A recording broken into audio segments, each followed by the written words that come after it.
Hey guys, today we're doing prime checker. A prime number is a number that is only evenly divisible by 1 in itself. Recall that the modulus operator calculates the remainder of the division between two numbers.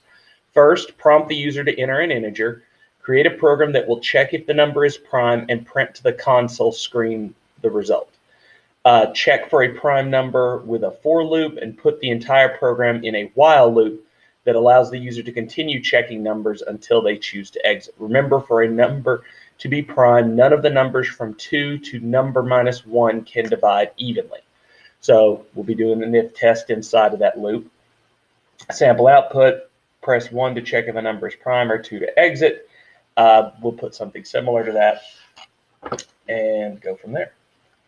Got my skeleton, I've got my scanner built in, and I'll copy my text in just a minute.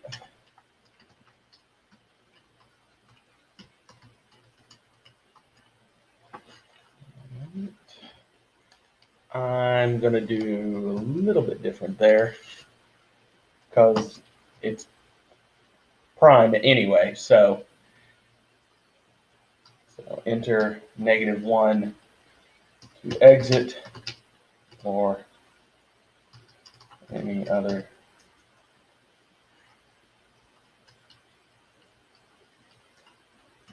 another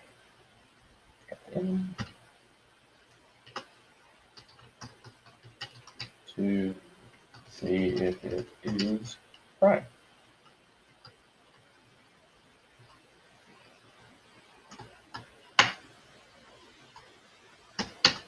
Okay. Num equals scan dot next. We can go ahead and do our while loop. This can just be infinite for the most part because we're not doing anything crazy here. But now that we can test it, if num equals -1, we break. That will kick us out of the while loop.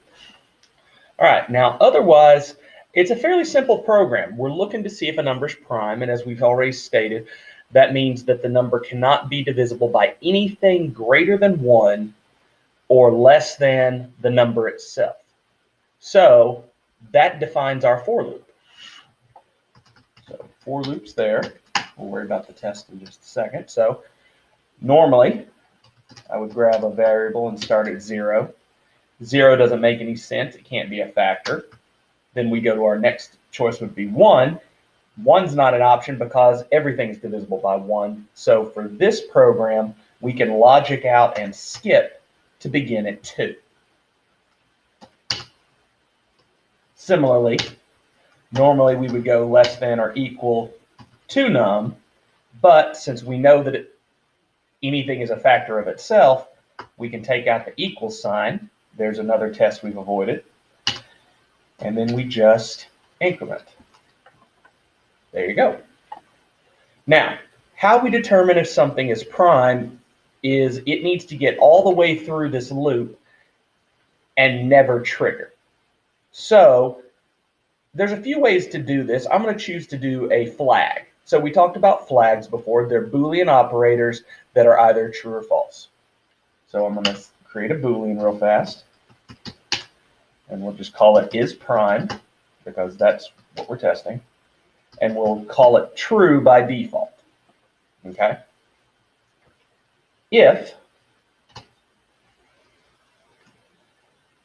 num mod I, because that's going to be the number that's counting, double equals 0. So if we ever have a 0 remainder, is prime is now false. And it runs the entire way. Okay? Now, for our print statement, another if.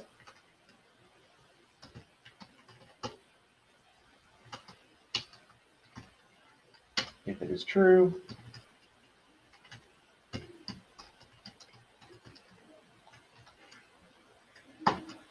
let's see what they have us print.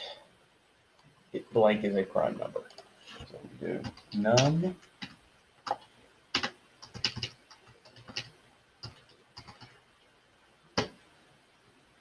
All right.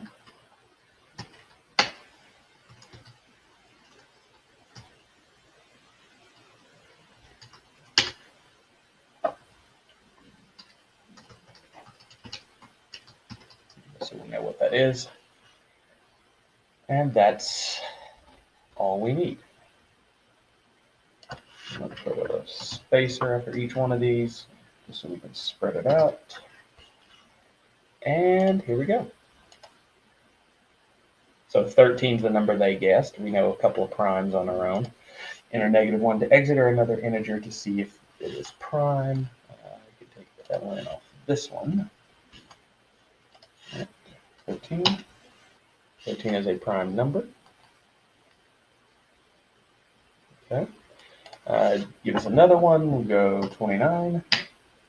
29 is prime. Let's go one we know is false. 100 is not prime. And check our exit condition. Boom. That is it. So there's it, the entire code. Build them in pieces. Adjust logic, okay? We could have made a different loop. We could have expanded our scope and then maybe ignored specific results, but instead we shortened the number of tests we did with our loop. That's it. So thank you very much.